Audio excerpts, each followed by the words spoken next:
Jadi kalau dua kalimat alhamdulillah wa basmalah ini dijabarkan akan panjang pembahasan. Alhamdulillah, kemudian setelah alhamdulillah, basmalah dan alhamdulillah, kemudian Al-Habib Abdullah Husain bin Tahir melanjutkan dengan dua kalimat syahadat, yaitu dengan mengatakan wa asyhadu an la ilaha illallah. Asyhadu an la ilaha illallah. Arti asyhadu saya bersaksi. Yang di sini katakan uqirru wa usaddiq. Saya berikrar dan saya mempercayai. Wa ubayyinu li ghairi, bahkan juga ini untuk menjelaskan kepada orang lain. Kalimat syahadah ini seseorang yang di luar muslim, di luar Islam, apabila dia mau masuk Islam harus dengan dua kalimat mengucapkan dua kalimat syahadat, yaitu dengan kata-kata asyhadu. Kalau seandainya dia hanya mengatakan la ilaha illallah Muhammad Rasulullah, itu kan ada kalimat tauhid, tapi tidak dinamakan, dia belum mengucapkan dua kalimat syahadat. Berarti dia belum masuk Islam sampai dia mengucapkan asyhadu, yang artinya saya bersaksi. Harus ada dua kalimat syahadat. Asyhadu an la ilaha illallah wa asyhadu anna Muhammadan Rasulullah. Jadi dua kalimat syahadat. Asyhadu artinya uqirru wa usaddiqu wa ubayyinu bi ghairi. A'taqidu, saya berkeyakinan dan saya berikrar, saya mempercayai dan saya ungkapkan. Dan ini pun orang yang mau masuk Islam harus dia mengungkapkan. Ya nggak bisa udah saya berucap dalam hati kan. Tidak bisa dihukumi Islam kecuali ketika seseorang sudah mengucapkan, harus diucap dengan kalimat asyhadu. Kemudian mengatakan asyhadu an la ilaha illallah. Saya bersaksi bahwa tiada Tuhan, la ilaha, tiada Tuhan, tidak ada Tuhan. Tidak ada Tuhan yang mana? Kata la ma'budu bihaqqin fil wujudi illallah.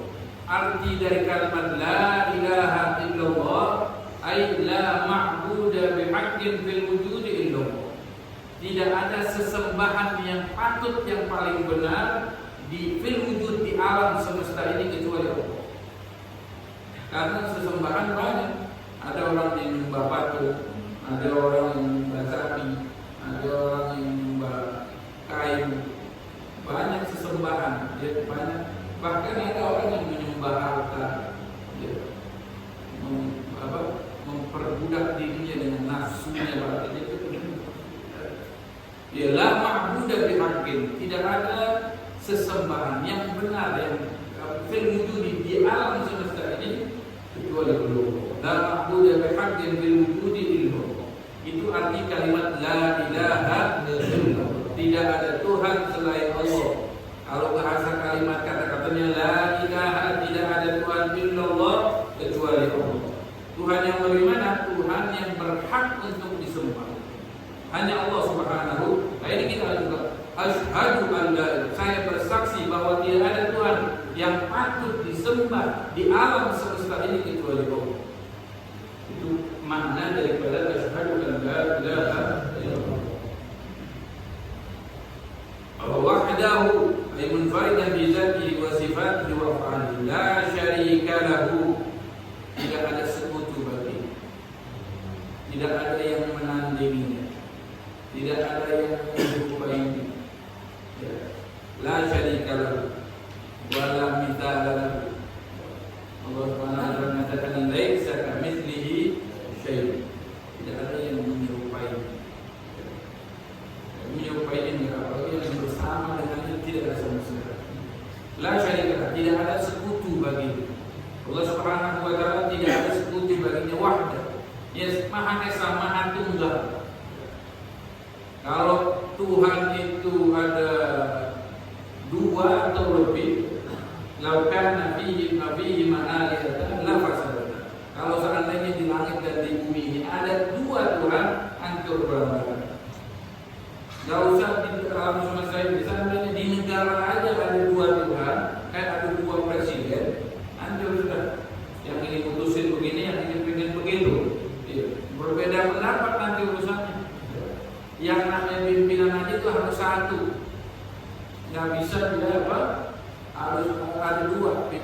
satu untuk mengatur suatu apa yang dipimpinnya. Karena nanti dia akan menjadi pemberi keputusan. Apalagi untuk alam semesta ini, tidak ada Tuhan yang patut disembah kecuali Allah Subhanahu wa Ta'ala. Kemudian wa asyhadu anna Muhammadan, dan aku bersaksi bahwa Sayyidina Muhammad sallallahu alaihi wasallam itu Muhammad yang mana? Muhammad bin Abdullah bin Abdul Muttalib bin Hashim, Nabi kita Muhammad sallallahu alaihi wasallam. Dan saya bersaksi bahwa Muhammad abduhu wa rasuluh, hamba Allah Subhanahu wa Ta'ala. Ya, abdu, hamba. Kita bersaksi bahwa Nabi Muhammad adalah hamba-Nya Allah, bahwa Nabi Muhammad adalah utusannya Allah yang diutus untuk kita semua, untuk alam semesta. Yang mengatakan Rasulullah itu diutus untuk siapa? Rasulullah mengatakan wa ma arsalnaka illa rahmatan lil alamin. Allah tidak aku mengutus engkau wahai Muhammad kecuali sebagai rahmat untuk semesta alam. Jadi Rasulullah tidak hanya diutus untuk manusia saja, tetapi juga untuk makhluk-makhluk yang lain, hingga malaikat pun Rasulullah diutus untuk kita sebagai rahmat lil alamin, untuk malaikat, untuk manusia, untuk jin, untuk hayawan, untuk tumbuh-tumbuhan, dan bahkan untuk orang malaikat. Ma arsalnaka illa rahmatan lil alamin. Ini Nabi kita Muhammad sallallahu alaihi wasallam. Kita bersaksi bahwa Nabi Muhammad adalah utusan, abduhu wa rasuluh, hambanya dan utusannya. Nah, ini kenapa dengan kalimat abduhu, hambanya diperjelas dengan kalimat hambanya. Bahkan Allah Subhanahu wa Ta'ala sering menyebutkan kalimat hambanya itu di tempat-tempat yang mulia. Ketika ada kejadian-kejadian yang agung yang besar, disebutkan nama Nabi Muhammad dengan sifat hamba. Ketika kejadian Isra wal Mi'raj, Allah Subhanahu wa Ta'ala mengatakan subhanalladzi asra bi 'abdihi. Maha suci Allah yang telah memberangkatkan hamba-Nya. Kenapa enggak binabihi? Asra binabihi atau bi rasulihi, yang telah memberangkatkan nabinya atau memberangkatkan rasulnya. Tetapi tidak, di sini dikatakan bi abdihi, dengan hamba yang telah memberangkatkan hambanya. Seseorang akan menjadi mulia kalau sudah diangkat oleh Tuhannya sebagai hamba. Ini kedudukan yang sangat mulia. Bi abdihi, Nabi Muhammad sudah dianggap seorang hamba yang benar-benar menghambakan dirinya kepada Allah Subhanahu wa Ta'ala. Dan kemudian dimudhafahkan, disandarkan kepada dhamir yang kembalinya kepada Allah. Subhanalladzi asra bi 'abdihi lailan minal masjidil haram ila al-masjidil aqsa. Kemudian ketika menurunkan Al-Quran, Allah Subhanahu wa Ta'ala mengatakan Tabarakalladzi nazzala al-furqana 'ala 'abdihi. Maha suci Allah Subhanahu wa Ta'ala yang menurunkan Al-Furqan, yaitu Al-Quran, kepada siapa? Kepada hamba. Kemudian ketika cerita Mi'raj, kalau tadi Isra subhanalladzi asra bi 'abdihi, dan ketika Mi'raj Allah Subhanahu wa Ta'ala juga mengatakan fa'auha ila 'abdihi ma auha ma kadzaba al-fuadu. Ya, fa'auha, kemudian Allah mewahyukan kepada hambanya. Siapa hambanya? Nabi Muhammad SAW. Ini Allah Subhanahu wa Ta'ala menjelaskan beberapa kali kepada kita sebagai umatnya agar kita juga tidak sesat seperti kaum Nasrani yang menganggap Nabi Isa sebagai Tuhan juga. Allah menjelaskan bahwa Nabi Muhammad adalah hamba-Nya, agar kita selamat daripada paham-paham seperti umat-umat yang lain yang mengangkat Nabi-Nya menjadi Tuhan. Makanya kita mengatakan wa asyhadu anna Muhammadan abduhu. Pertama kita meyakini, bersaksi, berikrar, meyakini, kemudian saya terangkan kepada orang lain bahwa Nabi Muhammad adalah hamba-Nya Allah Subhanahu wa taala, dan bukan hanya hamba tetapi dia juga adalah utusan-Nya Allah Subhanahu wa taala. Sallallahu alaihi wasallam. Kemudian apa? Wa ala alihi wa sahbihi wa tabi'in.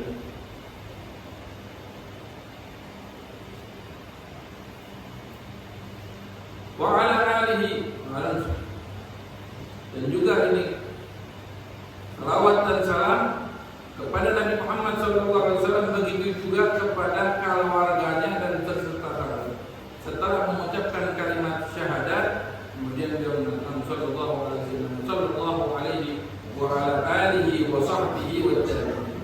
Salawat dan salam untuk Nabi Muhammad SAW beserta juga keluarganya. Wa ala alihi. Siapa keluarganya? Ini ada makam-makam. Kalau di maqam zakat dalam urusan zakat itu Bani Hashim wa Bani Muttalib. Di maqam doa dalam urusan doa di semua doa Muhammad kullu mu'min, semua orang yang mukmin. Tapi di maqam sana kemudian hanya orang-orang yang bertakwa kepada Allah Subhanahu wa taala. Tapi di sini isyarat wa ala alihi, maksudnya di sini adalah keluarganya Rasulullah sallallahu alaihi wasallam. Aqarib Rasulullah sallallahu, orang-orang terdekat, kerabatnya Rasulullah sallallahu alaihi wasallam. Wasahbihi, dan juga para sahabat-sahabatnya, wa tabi'in, dan pengikut-pengikut. Kemudian setelah memulai dengan basmalah, hamdalah, syahadat, dan kemudian salawat kepada baginda Rasulullah sallallahu alaihi wasallam, lalu beliau mengatakan amma ba'd. Ini namanya faslul khitab. Ya, kalau bahasa kitunya dengan ini.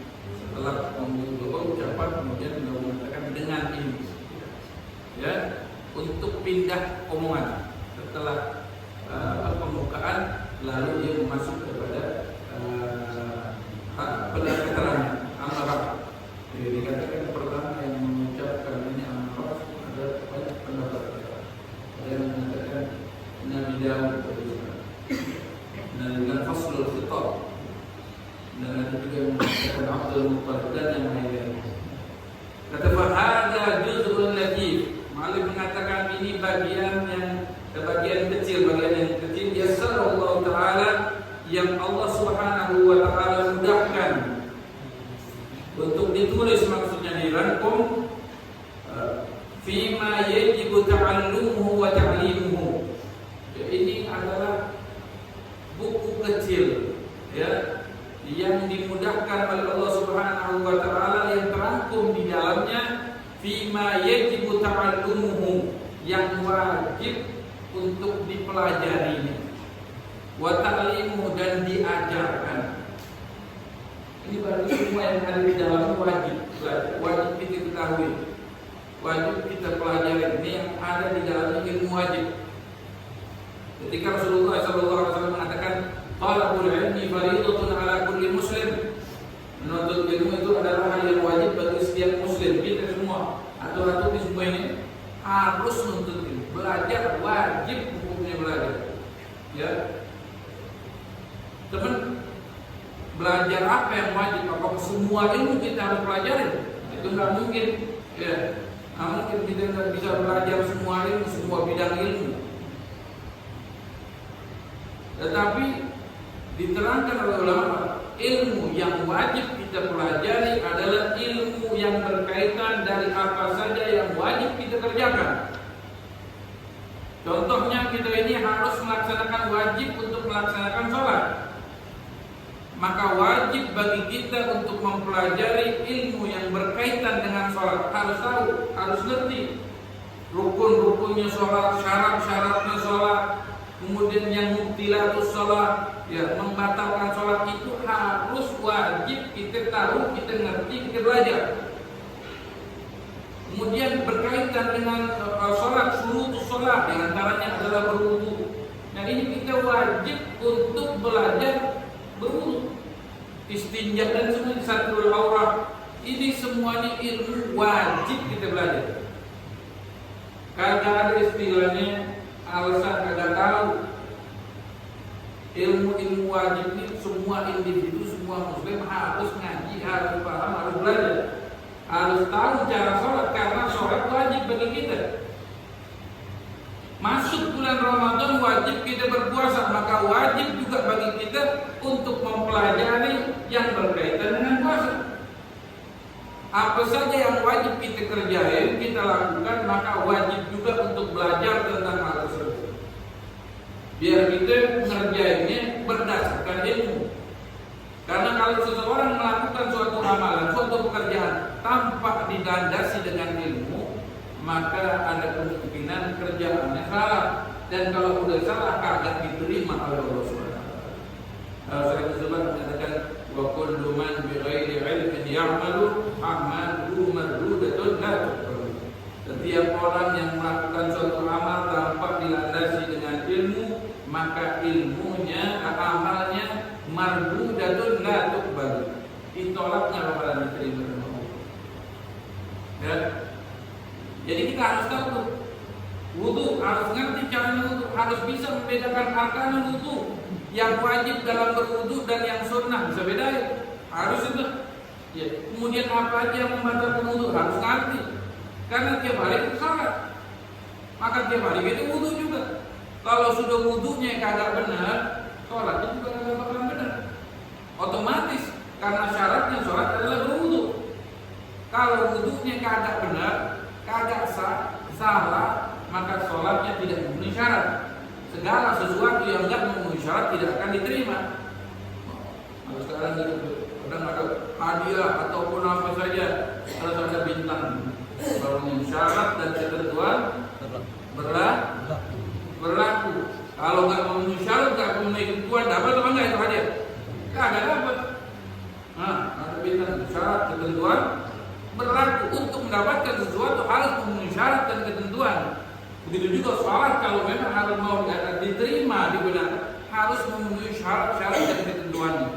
Nah ini syarat dan ketentuan harus kita pelajari biar kita benar. Kalau ada orang sholat udah sekian tahun tapi kagak tahu bahwa wudhunya salah, gimana sholat itu? Sholat dalam keadaan salah. Makin kita perlu belajar. Biar tujuan daripada belajar kita ini apa? Memperbaiki ibadah kita, memperbaiki tingkah laku kita. Itu tujuan belajar. Bukan belajar biar bisa belajar, biar punya umat. Enggak. Tujuan pertama kita bisa memperbaiki diri kita. Biar kita bisa beribadah dengan baik dan benar. Karena tujuan kita diciptakan adalah ibadah. Wa khalaqtul jinna wal insa illa liya'budun. Ali bin Abbas mengatakan makna ya'budun ya'rifun. Biar kita kenal Allah, biar bisa kita ibadah. Ibadah bagaimana caranya? Kita diciptakan oleh Allah Subhanahu wa taala di dunia ini untuk ibadah. Tahu gimana cara ibadahnya? Kita harus ngaji. Biar kita tahu begini cara ibadah. Caranya sholat, caranya puasa. Ya. Nah ini ilmu wajib. Kita kemudian zakat wajib apa enggak kita belajar ilmu tentang zakat? Kalau sudah waktunya kita mengeluarkan zakat, maka wajib bagi kita untuk belajar tentang zakat. Kalau orang miskin, enggak wajib bagi dia untuk belajar ilmu zakat. Nah kalau kita orang kerja, dagang, punya usaha, dia harus belajar ilmu yang berkaitan dengan zakat. Karena dia sudah wajib untuk mengeluarkan zakat. Dia harus ngaji. Nah, ilmu yang wajib kita kerjakan, maka wajib untuk menuntut ilmunya. Masalah haji misalnya, ini semuanya kita wajib belajar tentang haji atau enggak? Enggak. Kalau belum wajib kita pergi haji, enggak wajib belajarnya. Sunnah ya, pengen tahu ini apa ya. Tapi untuk jadi wajib belum. Kalau sudah wajib untuk melaksanakan haji, maka wajib bagi dia untuk belajar ilmu yang berkaitan dengan haji. Ya. Jual beli, hukum jual beli, apa kita belajar harus belajar enggak? Kecuali kalau kita mau bisnis, mau dagang, berilmu yang berkaitan dengan ilmu yang kita akan kerjakan, pekerjaan yang kita kerjakan akan menjadi wajib kita untuk belajar ilmu tersebut. Jadi makna daripada menuntut ilmu, talabul ilmi fariidatun ala kulli muslim, menuntut ilmu wajib bagi setiap muslim, bukan semua ilmu, tapi ilmu apa saja yang wajib kita kerjain. Kita mau melakukan apa harus ngerti dulu ilmunya, fardu, wajib. Nah ini Al-Habib Dr. bin Tahir mengatakan di sini yang ditulis katanya fima yajibu, apa saja yang wajib ta'allumuhu, dipelajari, wa ta'limuhu, dan diajarkan. Kemudian bukan belajar dan mengajar saja, tetapi wal amalu bihi. Fima yajibu ta'allumuhu wa ta'limuhu wal amalu bihi, mengamalin juga ya. Jangan cuma kita belajar doang tapi nggak ada hasilnya berarti. Tujuan daripada berilmu adalah amal, mau amalin. Ngapain kita belajar biar pinter? Nah, Google lebih pinter daripada kita. Mau nanya apa aja kita lebih pinter tahu. Perihal apa itu kita ketik aja di Google, ngerti semua, dijawab semua ini. Hah? Pinter apa enggak? Dia ngamalin, ada orang dia ngamalin, copy paste doang. Jadi kita belajar, tujuannya belajar buat apa? Buat apa? Buat kita bisa membenahi diri kita. Kalau cuma buat pinter doang, banyak orang pinter, tapi kepinterannya jadi keblinger, ya. Nggak ada cahaya ilmunya, nggak ada. Ilmunya nggak tampak pada kepribadiannya, ilmunya di otak doang, tapi di hatinya nggak ada, di tingkah lakunya kagak kelihatan. Nah ini perlunya kita belajar, dan ini ilmu yang wajib kita pelajari. Semua yang tertera di dalam kitab ini, fima yajibu ta'allumuhu wa ta'limuhu, kemudian wal amalu bihi. Untuk siapa? Lil khas wal 'am, untuk kalangan khusus dan kalangan awam, untuk semuanya. Kemudian apa itu wajib? Kita bilang fima yajibu, apa yang wajib. Apa itu wajib? Diterangkan oleh Al-Habib Dr. bin Tahir. Beliau mengatakan wal wajibu ma wa'adallahu fa'ilahu bidzawab wa tawa'ada tarikahu bil iqab. Katanya Al-Habib Dr. bin Tahir menerangkan wajib itu apa? Wajib adalah apa yang Allah janjikan bagi yang melakukannya dengan pahala. Kita belajar, ini ilmu wajib. Jadi wajib itu bagaimana? Kalau kita melaksanakan, mempelajarinya, dapat paham. Kemudian bagaimana? Wa tawa'ada tarikuhu bil iqab, yang ninggalin dapat dosa. Diancam bagi orang yang meninggalkannya. Kewajiban kita sholat. Sholat, kalau kita sholat apa yang kita dapat? Pahala. Kalau orang yang ninggalin sholat apa? Dosa terus apa? Dosa. Nanti dapat balasannya. Ya, pahala kita kumpulin di sini, jangan ngarep di sini, kita balasan nanti, balasannya di akhirat. Begitu juga orang yang melakukan dosa, inti untuk ngumpulin dosa. Jangan nanti dia diem aja begitu, tenang aja. Ntar balasannya ada di akhirat. Sebagaimana orang yang melakukan kebaikan akan mendapatkan kebaikan pula dari Allah Subhanahu wa taala, surga. Ya, dia akan lihat semuanya kenikmatan yang Allah janjikan. Ya. Kebaikan yang dia kerjakan, dia lihat hasilnya nanti di akhirat. Ini yang kita kerjain, ya mudah-mudahan kita bisa lihat hasilnya nanti di akhirat. Buat apa kita belajar, hadir majlis, buat bekal akhirat. Amma ya'mal mithqala dzarratin khairan yarah. Amma ya'mal mithqala dzarratin syarran. Yang melakukan suatu sekecil apapun daripada kebaikan, dia akan lihat nanti. Lihatnya bukan sekarang. Ada orang melakukan sesuatu pengen instan aja, pengen dapat gimana? Enggak. Entar di disimpan sama Allah SWT, nanti tidak perlu itu lupa. Tetapi kebalikannya, wa ya'mal mithqala dzarratin syarran, orang siapa yang melakukan sekecil apapun daripada keburukan, ya dia akan lihat. Nah, ini semuanya kita belajar hal-hal yang wajib biar kita bisa melakukan kebaikan-kebaikan. Yang wajib itu bukan hanya perintah aja yang kita pelajari, kita juga wajib mempelajari larangan-larangan. Wajib kita mengetahui maksiat. Wajib biar apa? Biar kita tahu ini larangan, ini pelanggaran, ini maksiat. Kita belajar biar kita bisa menghindar. Bukan kita belajar biar kita kerjain, kadang ini perbuatan dosa, ini haram, ini tidak boleh. Kita belajar biar kita tahu ini tidak boleh, kita nggak jatuh kepada perbuatan tersebut. Dan ini adalah kewajiban yang harus kita kerjakan. Ini fardu, ini begini. Biar kita tahu ini wajib bagi saya untuk mengerjakannya, melakukannya. Kita belajar semua hal yang baik dan yang buruk biar kita bisa selamat. Yang baik biar kita bisa kerjakan, yang buruk bisa kita hindarkan, bisa kita jauhkan. Nah, ini kewajiban. Wal wajib ma wa'adallahu fa'ilahu bitsawab.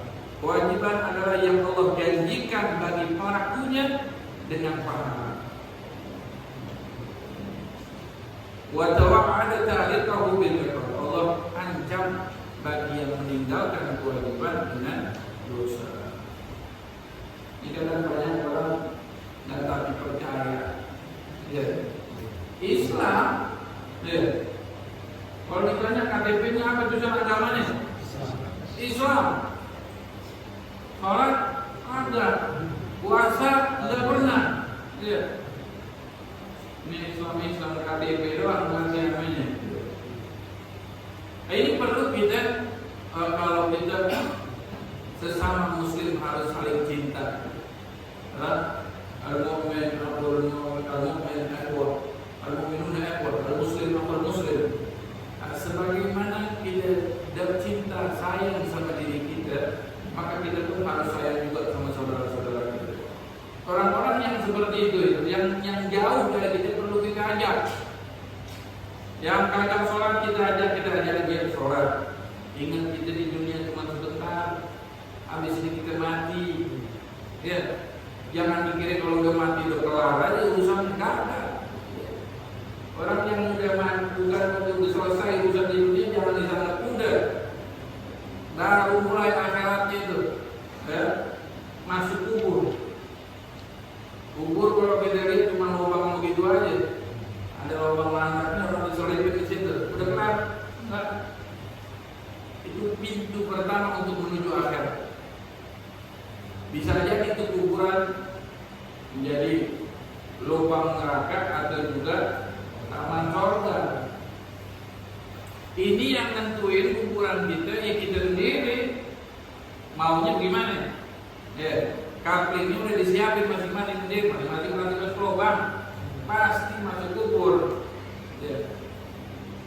Cuman yang nentuin kita mau bikin apa itu? Kuburan kita mau bikin apa? Nah sekarang itu bikin sekarang nyicil materialnya nyicil. Beli semen, beli pasir, macam-macam. Kalau perlu aksesorisnya nanti lagi. Ya. Dengan apa? Mahal. Ya. Ini kalau kagak tanah kosong, kagak dibangun, angker aja ini. Jadi kubur dulu, ya. Nah, balapan katanya.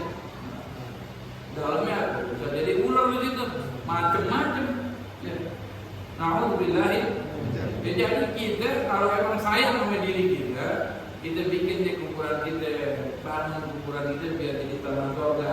Ya, bentuk dari sekarang bikin taman surga, nyicil, mau nyicil, angsuran berapa kuburan itu tergantung itu mau bangun rumah gede atau rumah kecil, kan gitu.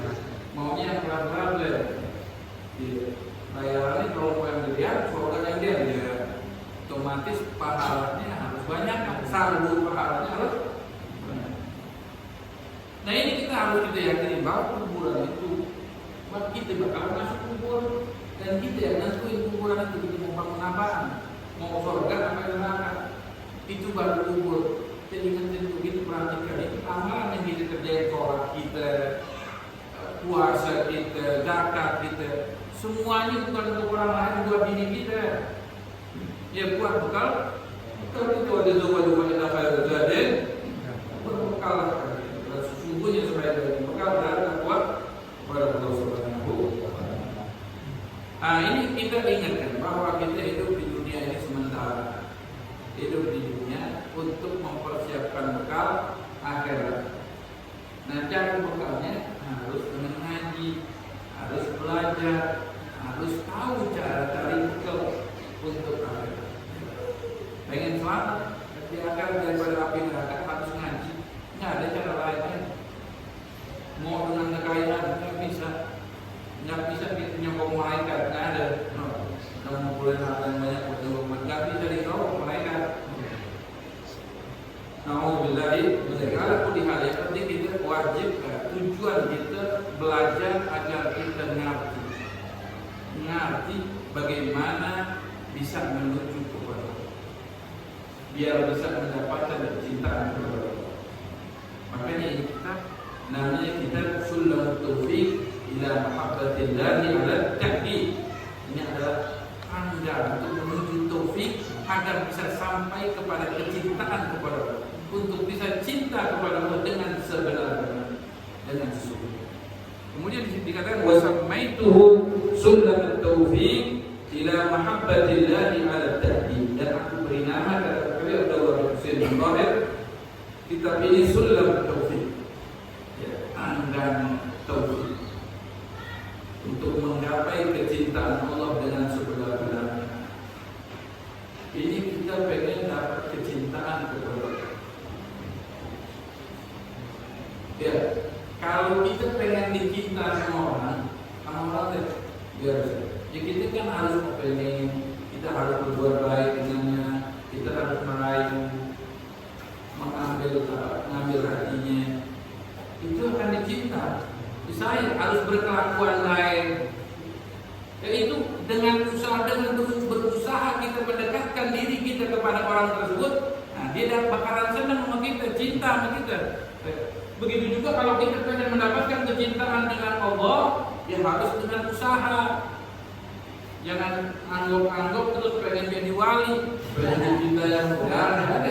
Wali itu bukan hal dengan keramat. Wali itu artinya orang yang mendapatkan kecintaan dari Allah. Ya. Orang mendapatkan kecintaan Allah itu tidak dengan santai-santai, tapi dengan bersusah payah, bermujahadah. Ya. Kalau kita nyantai-nyantai terus ngimpi, hayal pengen jadi wali, tidak mendapat kecintaan dari Allah. Cintaan dari Allah sangat mahal. Dengan apa?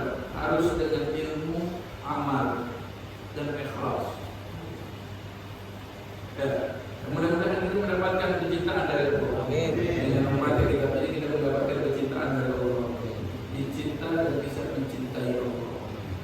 Kemudian dia mengatakan as'alullah al-karima ay yaj'ala dzalika minhu wa lahu wa fihi wa ilayhi wa mujiban lil qurbi waz zulfa ladayhi wa an yuwaffidana man wadafa alayhi lil amali بمقتضاه ثم التردي والتودد bin nawafil agar بالنوافل ليعود حبه وولاه.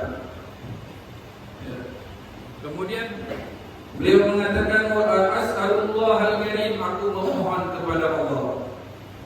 Beliau alif pengarang ini meminta kepada Allah, memohon kepada Allah, as'alullah al-karim ay yaj'ala dzalika minhu wa lahu wa bihi wa ilayhi. Mudah-mudahan ini semua kitab yang telah dirangkum ini yaj'ala lahu minhu, ya ini semuanya dari Allah dan untuk Allah, karena Allah, dan kembalinya kepada Allah. Dan mudah-mudahan ini semua adalah wa mujiban lil gur wa zulfa.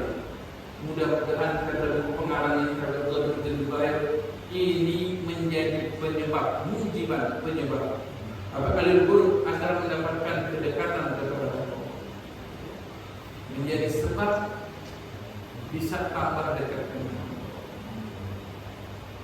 Wa an yuwaffiqa man waqafa alaihi lil amal bil muqtada. Dan ini doa juga buat kita yang belajar. Pengarang mendoakan mudah-mudahan juga yang membaca kitab ini Allah berikan taufik. Yang mudah-mudahan kita dapat doa. Amin. Wa an yuwaffiqa man waqafa alaihi lil amal bil muqtada. Tetapi bukan hanya baca, yang bertekad untuk mengamalkan apa yang tercantum di dalam kitab ini, Tsumma taraqi, kemudian dia terus berusaha untuk meningkatkan amalannya, bitawaddud taraqi, tsumma taraqi bitawaddud bin nawafil. Kemudian dia pengen lagi bukan hanya melakukan yang wajib, ditambah dengan amal-amal sunnah. Liyahuza hubbahu wa wala, agar mendapatkan kecintaan dari Allah Subhanahu wa taala. Orang yang mau menjadi walinya Allah, kekasihnya Allah, dia harus wajib pertama melakukan kewajiban yang diwajibkan oleh Allah.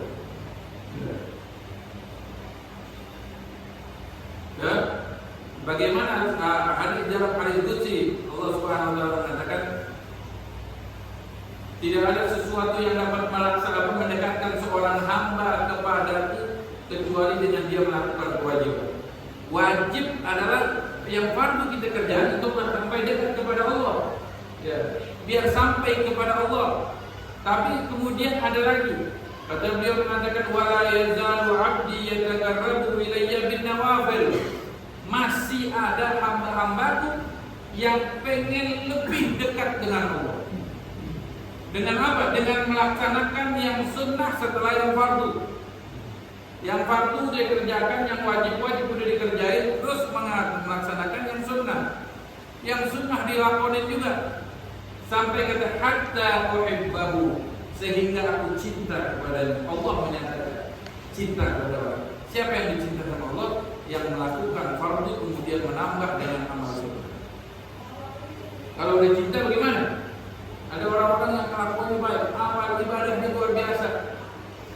Yang fardu nggak pernah ditinggalin, yang sunnah juga selalu dikerjain. Udah mendapatkan kecintaan dari Allah. Kalau udah cinta dari fa idza ahbabtuhu kuntu sam'ahu alladhi yasma'u bih, wa basarahu alladhi yubsiru bih, wa yadahu allati yabtishu biha, wa rijluhu allati yamshi biha, wa la in sa'alani la'atiyannah, wa la in ista'adani la'u'idanna.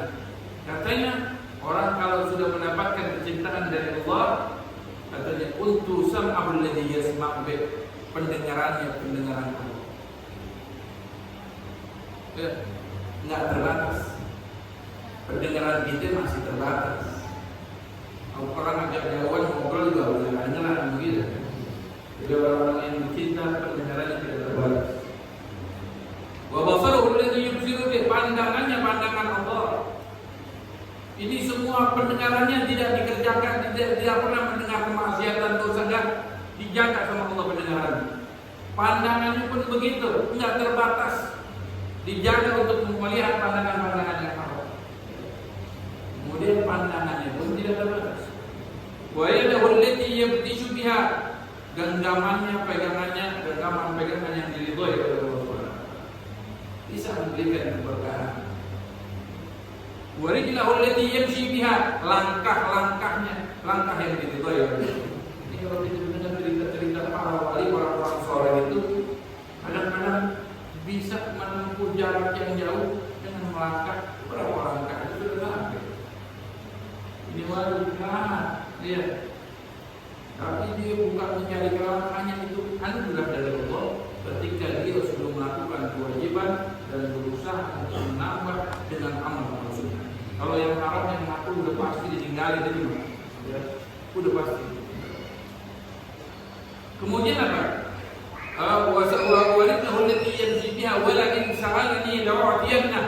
Orang kalau udah dicinta sama Allah, disayang sama Allah, kata wala in sa'alani lawatiyanna, kalau dia meminta kepadaku pasti aku akan berikan. Pasti. Ini kita kalau sayang sama anak kita, ya, ada yang kalau anak sayang kita cinta sama dia anaknya, apa yang dia mau kita berikan, yang dia minta kita kasih. Karena sayang, ya, siapa aja yang kita sayangi, yang kita cintai, apa yang diminta kita turutin, kita kasih. Begitu mampu, ya. Kalau kita paling kalau kita nggak bisa kasih, kita janjiin nanti, ya. Jadi kalau udah kita punya duit baru kita beliin deh. Tapi ada keinginan untuk memberikan, ya. Karena ini orang yang kita sayangi. Tapi kalau orang kita benci, minta mungkin tidak ada mungkin. Saya butuh banget. Minta sama yang lain. Enggak ditolak mentah-mentah. Tapi orang-orang yang dicinta sama Allah begitu juga Allah Subhanahu wa taala, wala in sa'alani la'u'tiyanna. Kalau dia memohon minta, aku berikan. Wala in ista'adani la'u'idanna. Kalau dia mohon perlindungan kepadaku, bahkan aku beri. Jaga sama Allah Subhanahu wa taala, dilindungi oleh Allah Subhanahu wa taala. Ini siapa? Orang yang dicinta sama Allah. Gimana caranya? Itu juga kepengen, ya. Kepengen dapat kemuliaan dari Allah. Caranya pertama nyanyi dulu, ya harus nyanyi, harus ngerti. Kagak ngaji kagak pengen jadi wali ya. Syarat ketentuan yang belum dikerjain. Pertama ngaji dulu, udah ngaji tahu yang fardu, tahu yang sunnah, dia kerjain yang fardu ditambah dengan yang sunnah, tahu yang haram, tahu yang makruh, ditinggalin semuanya. Udah dikerjain baru dapat kecintaan dari Allah. Ya. Jadi kita pun perlu mengetahui ini orang-orang yang dicinta sama Allah, yang mendapatkan kemuliaan, karamat, itu harus orang-orang yang dia selalu mengerjakan yang fardu dan yang sunnah. Ini kalau orang karena sekarang begini, banyak orang yang punya keahlian, bisa begini, bisa begitu, terus tadi dekat pun jangan-jangan wali. Tidak semua orang yang bisa melakukan keajaiban itu wali. Nanti bakalan datang Dajjal. Kalau Dajjal, Dajjal bukan wali lagi. Orang dibelah dua, disuruh hidup lagi. Mempunyai khawarikul adat, keajaiban. Ini orang Indonesia paling mengkhawatirkan kalau Dajjal datang. Orang nabi palsu banyak pengikutnya. Nabi nggak ada keramat, nggak ada mukjizat, ada yang ikutin. Ya?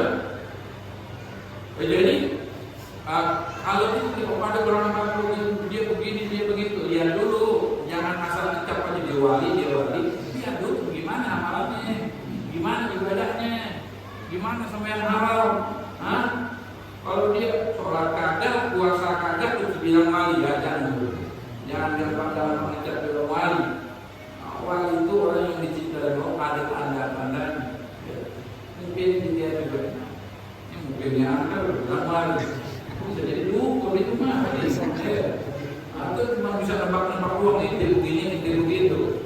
Iya, ada orang ini mungkin. Ya, aku lihat. Kita kalau ingin mendapatkan kemuliaan dari Allah, maka jalankan hidup dengan apa caranya? Biar ngaji. Mudah-mudahan ya kita mendapatkan kecintaan dari Allah Subhanahu wa taala. Mudah-mudahan Allah Subhanahu wa taala berikan taufik kepada kita. Dia bisa ngaji, mempelajari ilmu yang tertera dalam kitab ini, kemudian kita bisa amalkan. Allah berikan hidayah dan taufik kepada kita sehingga kita bisa mengamalkan semua yang terkait dengan kitab ini dan